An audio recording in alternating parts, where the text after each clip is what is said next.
Kan? Tapi kalau belah sana keluarkan perkataan-perkataan yang pada kita merendahkan dan menghina, dianggap tak menghina pula. Jadi kita seolah-olah macam telah terperangkap dalam sentimen sektarian.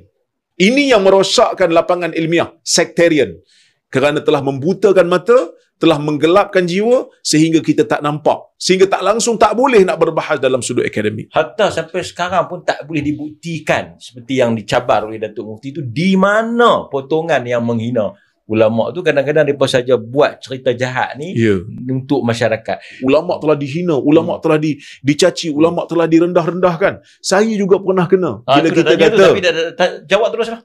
Menghina Imam Syafi'i. Bila kita, pandangan tak tepat. Pandangan tak tepat dianggap sebagai menghina. Ada puak yang kita kata ilmuwan aliran belah sana, aliran yang tak bersetuju dengan kita, pernah mengeluarkan perkataan yang lebih dahsyat daripada apa yang saya keluarkan, tapi tak dianggap menghina ulama' pula. Umpamanya Syekh Ali Jumaah umpamanya pernah mengeluarkan di media, dikeluarkan, dinukilkan daripada kalam dia, dan mengatakan Imam Syatibi tu sekadar macam reporter je. Sahafi. Sahafi. Dia bukan seorang yang rasikh ataupun orang yang mendalam dalam ilmu. Ada seorang yang dipanggil sebagai Maulana, saya pun tak tahu Maulana mana. Tapi dia dalam kuliah dia menyebut apa? Dia kata Imam Bukhari tak faqih.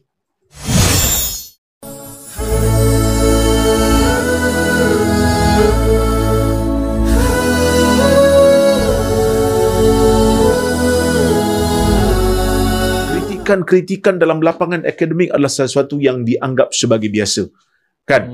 Bukanlah satu benda yang dianggap sebagai, ini kita macam nak kiamat dunia ni. Ulama' telah dihina, ulama' telah dicaci, ulama' telah direndah-rendahkan. Saya juga pernah kena. Bila kita kata, tapi jawab teruslah. Menghina Imam Syafi'i. Bila kita, pandangan tak tepat. Pandangan tak tepat dianggap sebagai menghina. Hina ni bila kita kata imam tu bodoh. Hina ni bila kita kata imam tu mangkuk.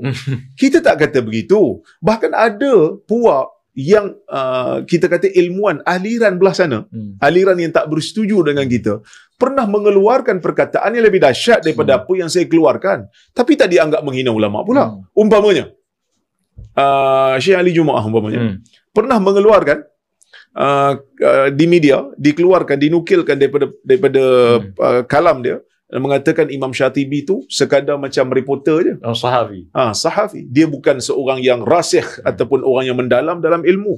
Ada seorang yang dipanggil sebagai Maulana, saya pun tak tahu Maulana mana. Tapi dia dalam kuliah dia menyebut apa? Dia kata Imam Bukhari tak faqih. Ini tak dianggap menghina. Tak faqih ni kira orang yang tak tahu apa pasal hukum. Orang yang langsung tak ada kemahiran. Tak reti fiqh. Tak reti fiqh. Sedangkan siapa yang mengkaji dalam ilmu hadis, orang kan tahu Imam Bukhari mempunyai fiqh dia sendiri. Terjemah itu. Tarjamatul Bukhari ataupun tarjamatul Sahih Bukhari dalilun ala fiqhil Bukhari. Menunjukkan dia ni faqih dalam agama. Tapi ada orang kata dia tak faqih. Kenapa kita tarajum tu maksud apa? Tarajum tu tajuk bab. Tajuk bab dalam Sahih Bukhari menunjukkan Imam Bukhari satu orang yang faqih dalam agama, bukan hanya di dalam fiqh, bahkan kitabul jami' sahih tu, kitab Sahih Bukhari tu dipanggil ataupun diletakkan jami'. So kitab hadis yang tajuk dia tu merangkumi keseluruhan bab dalam agama. Mungkin Imam Bukhari ni sampai kepada tahap mujtahid. Tiba-tiba ada orang kata dia tak faqih. Tak pula dianggap menghina Imam Bukhari. Jadi bila kita sebut pandangan tak tepat, ini biasa dalam lapangan akademik. Kerana siapa yang baca tesis-tesis, bila masuk bab tarjihan, bila ada khilaf di kalangan para ulama, ulama A kata macam ni, ulama B kata macam ni, kita sebagai pengkaji, kita kena pilih salah satu. Bila kita pilih salah satu, kita akan kata yang ni kuat, yang ni tak kuat, yang ni tepat, yang ni tak tepat. Bukan kita kata yang ni benar, yang ni hak, yang ni batil.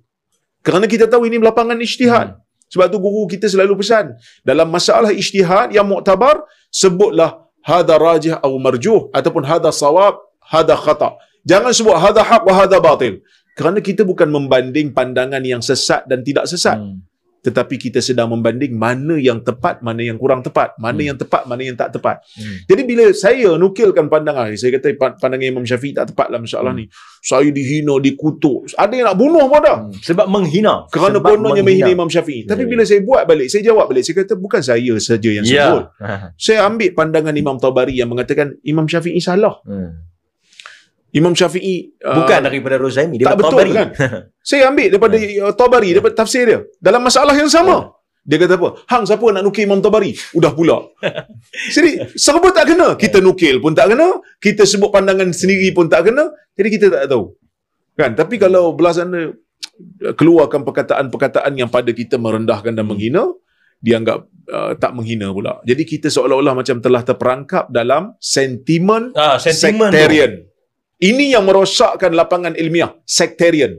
Kerana telah membutakan mata, telah menggelapkan jiwa sehingga kita tak nampak. Sehingga tak langsung tak boleh nak berbahas dalam sudut akademik. Hatta sampai sekarang pun tak boleh dibuktikan seperti yang dicabar oleh Datuk Mufti itu, di mana potongan yang menghina ulama tu. Kadang-kadang mereka saja buat cerita jahat ni untuk masyarakat. Okey, sebelum saya nak tanya kepada Ustaz Qadir sebagai panel jemputan, Ustaz diberi ruang untuk mengkomen dan mengkritik pandangan panel tetap. Baru saya tanya dulu. Aku nak tambah, silakan. Baik, bismillah, alhamdulillah, wassalatu wassalamu ala rasulillah, amma ba'd. Kalau Ustaz Mat minta saya komen, setakat ni saya tak ada apa-apa komen.